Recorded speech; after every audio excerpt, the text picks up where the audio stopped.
Storm 331, back to doing some more streaming, namely my Final Fight 2 tutorial of Haggar Easy Any %. This is part 4 of my tutorial, and we'll cover mostly London, which is round 4, plus the second bonus round. I'll do the best I can to explain as best as I could possibly explain. So anyway, we're going to go right here, where we last left off. So anyway, to describe mostly about London, which is our 4th stage in this game, for the most part, it's pretty short in comparison to the last stage, Holland. But the real difference is that you'll start encountering the 5 faces of doom, which I refer to the Andoris, the weapon users, the acrobats, the Elix, and the blockers, Atlas and Johnny. So apparently when you fight these enemies, they're going to be causing a whole lot of problems. And they could really give you a hard time. So apparently this stage is not for the faint of heart, for the most part. But anyway, we're going to get started with this. So when you start on here, if you're doing this for a marathon, pick up this 1-up that's hidden right there. It'll be right near your character's feet when you start. So start jumping forward. Deal some damage to this Elliot. Do that and just go all the way over here. The goal is to pretty much despawn that Atlas. Technically, you want the Atlas to come right near you and chain throw him right behind you, behind that post that's shown in the foreground. Technically, you want to aim for this kind of setup, because with that Atlas gone and that barrel not destroyed, we actually get rid of a few enemies, plus that Atlas. So anyway, you'll have to deal with the Elliot we just weakened right here.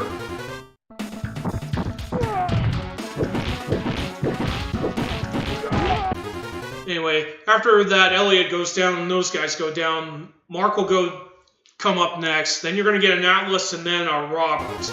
So be ready to counter those guys, because you will get hit if you're not careful. So these are the only enemies left to deal with.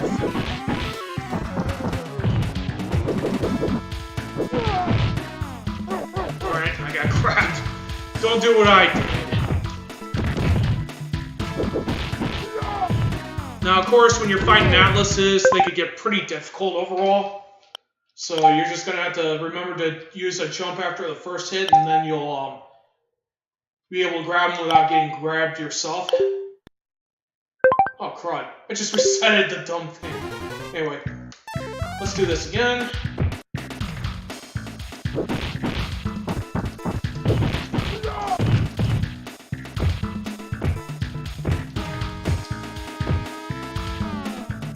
Yes, we got rid of it.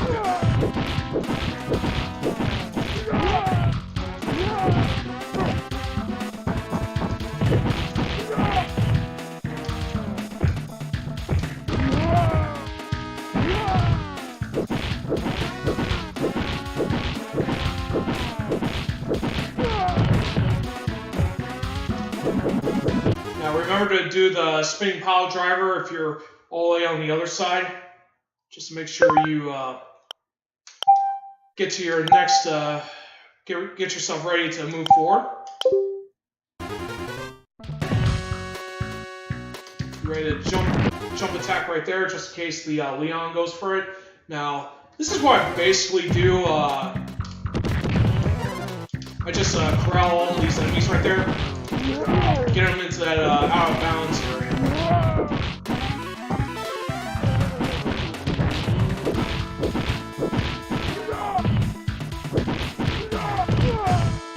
Definitely want all the enemies to go out of bounds, so that way Haggar gets them pretty easily. And you want to stand right here when you transition the screens. Pretty much. So technically there's not really much to discuss about the first part of the stage, but the second part gets pretty difficult, and you'll see why. So anyway, the second part of round 4 pretty much has us on the top of the train, but this is where we'll start encountering more of the 5 faces of doom than the regular enemies. So this is basically what I do, because you do have an Atlas and an Elite coming right out of the gate. Now sometimes you won't have to deal with the Atlas, but you will have to keep in mind that these guys don't always deal with the other way.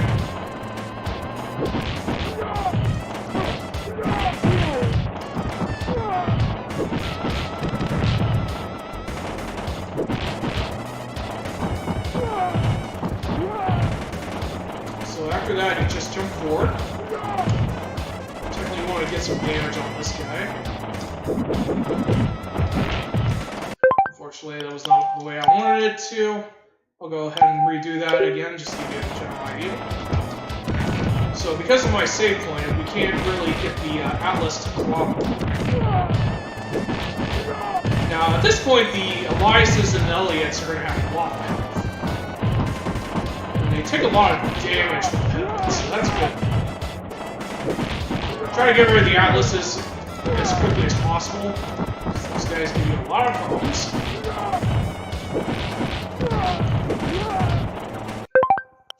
We'll go ahead and create a restore point right here. And ourselves right here.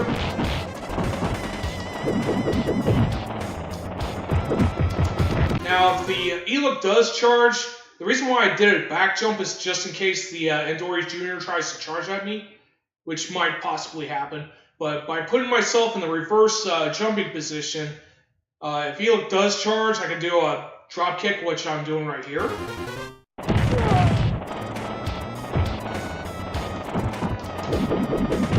can also use the spin pile driver to protect yourself.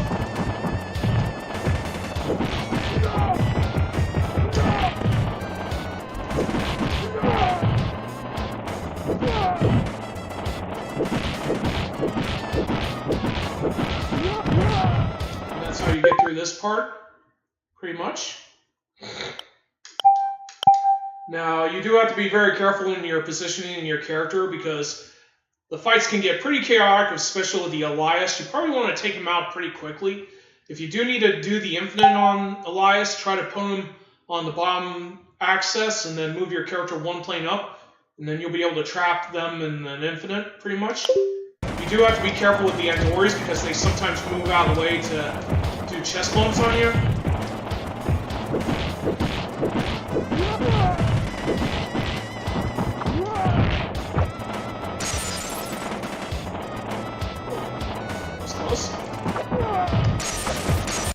Now, that's pretty much how you pretty much get through that part, but I'll show you a little secret in case you don't want to take a risk of fighting the Joes. So anyway, we're going to do this. Since we already know the enemy pattern, we're not going to bother much with it. Position your character at the topmost axis, and you can see right there, the flames don't hit me at all. This is the safe part right there, just for future reference. That way you don't have to worry about getting burned. You want to have your character right here, and then you want to do your jump right there. Because there's a force point where your character automatically stops. And by jumping right through there, we save a few seconds. Now this bright location right there is the barbecue. That's a little good reference, just in case things don't go the way you want to throughout that level, and you could get a free health up before the fight with Philippe. I'm going to go ahead and create a restore point right here. Now, the real problem, Philippe happens to be one of the 3 most difficult bosses, Final Fight 2, the others being Bracken and Rolento. And what makes this fight pretty annoying with Philippe is that the fact that he can perform a slide attack, and that thing covers a massive amount of range. Not to mention it's very hard to avoid, especially if you're playing as Haggar. Normally you would pretty much resort to using reverse body splashing to keep yourself safe. It's probably the most safest and effective way of dealing with Philippe, but since we're doing a speed run, we need to find a more faster strat of dealing with him. So, aside from doing fights with Philippe with the slides, he does have that prodding stick or the cane that he wields. This gives him a lot huger range to fight you with. So he doesn't have to get close up to hit you, but you do have to be very wary when you're close up to him, because he can grab you and do the cane pummel on you. And if you're playing on expert mode, that does almost wipes out your entire health bar. I had that happen to me that one time I played it on expert mode. But But anyway, here's the strat where we're going to use against Fleet. You want to do a chain throw on him real quick, put him to this wall right here.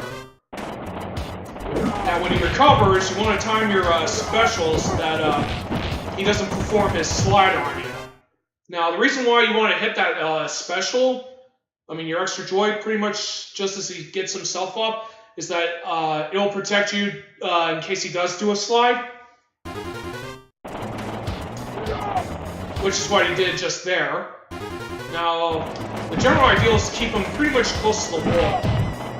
Of course, that's not going to happen all the time. So, technically the general ideal with the strat is pretty much corner for lead to the best of your abilities.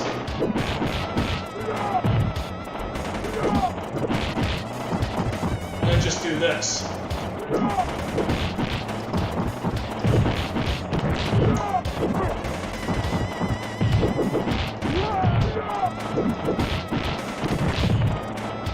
Now, if he does get out of the wall, try to go for the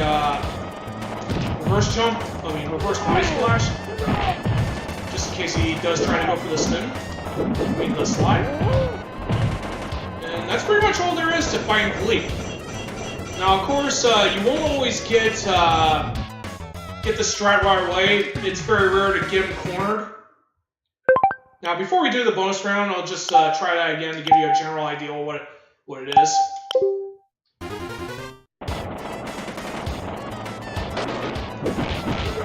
Into the wall.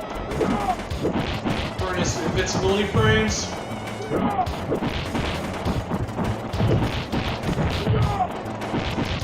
So that's a perfect example of him doing the cane pump.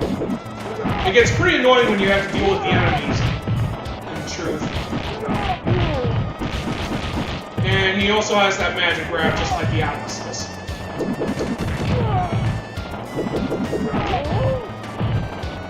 So that wasn't a very good fight overall, but the general ideal is to pretty much keep Philippe cornered to the wall as much as you can. And if you could get those 2 punches plus 3 headbutts or 2 headbutts spinning pile driver, that works too. The real problem with this strat though is that you really have to keep an eye on the enemies that approach you from behind. And that could pretty much get pretty chaotic without warning too. I'm going to go ahead and create a restore point right here, because we're going to go ahead and cover the bonus stage next. So the bonus stage is my least favorite of the Final Fight series, mostly because of the fact that the barrels, or at least from my understanding, run on a global timer. So each barrel is pretty much shooting up flames at certain intervals. And of course, if I had to take a hazardous guess, they're probably still shooting flames off screen for the ones that are not shown. Now, one thing to keep in mind is that all these 3 barrels you see right there, all the barrels you'll see are pretty much positioned nearly the same way as these first 3 barrels. So they're always going to be on the same axis and plane for the most part. So what I do right here is break this one. You use the special right here. This is when it gets tricky though. So when my attack didn't go off, which is bad. As you can tell right there's no telling when those plates go off, on and off. You just gotta get real lucky. And don't be surprised if you don't get this done in time. Technically, you do want to get a time of 0 before this ends if you want to go for full points. Well, that's okay. Technically, the points shouldn't really be much of an issue unless you've lost a lot of lives. But that's pretty much more on expert mode than easy. So, if I remember correctly, this is what happens pretty much when you decide not to break the barrels. So I'm going to go ahead and skip all of that. I remember one time actually despawning the last 2 barrels by not breaking any of them. I mean, look how long this is. Oh, I didn't get the despawn there. That stinks. But yeah, I remember one time I actually despawned 2 barrels at the end. I still don't know how I did it though, because when I tried it again, it did not work.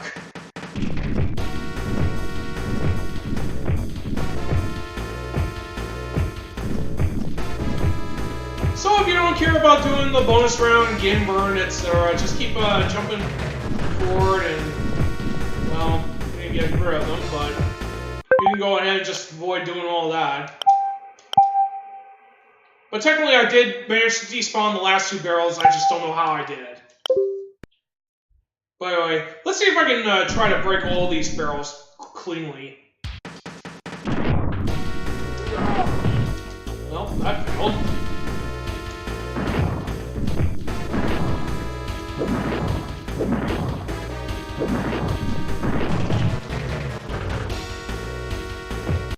Yeah, this is pretty bad. But technically the barrels can be very annoying if you don't get everything correctly set up. You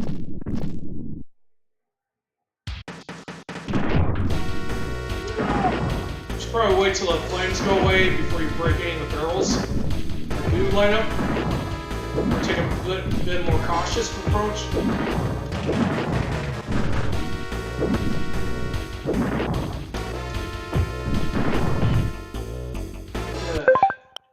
But yeah, I figure that the barrels usually light up if pretty much off screen, just as they do on screen. But technically, it's very hard to break the barrels very fast and get a lot of time to build up a lot of points. But yeah, you can pretty much tell all the barrels are pretty much lined up in the same position as the other ones from the start. And it is very hard to pretty much break them fast. Technically, it would be nice if I could do drop kicks on all of them, but that's not really possible.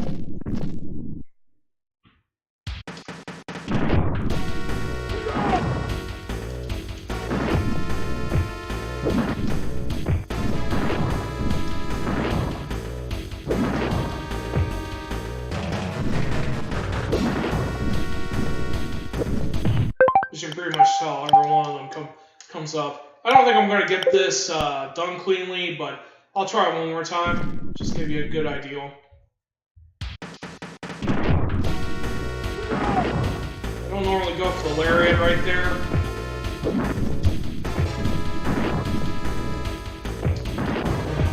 This button don't want to work.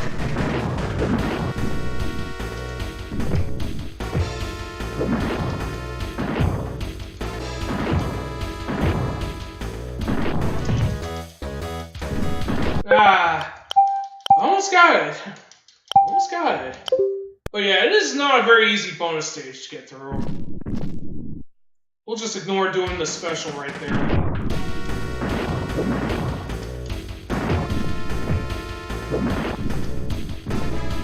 Jump button just doesn't want to work today for some odd reason.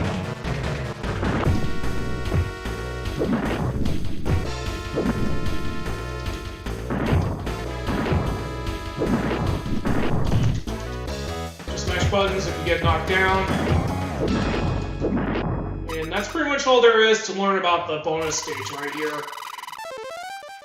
Not much to discuss about it, but I hope it helps people in general.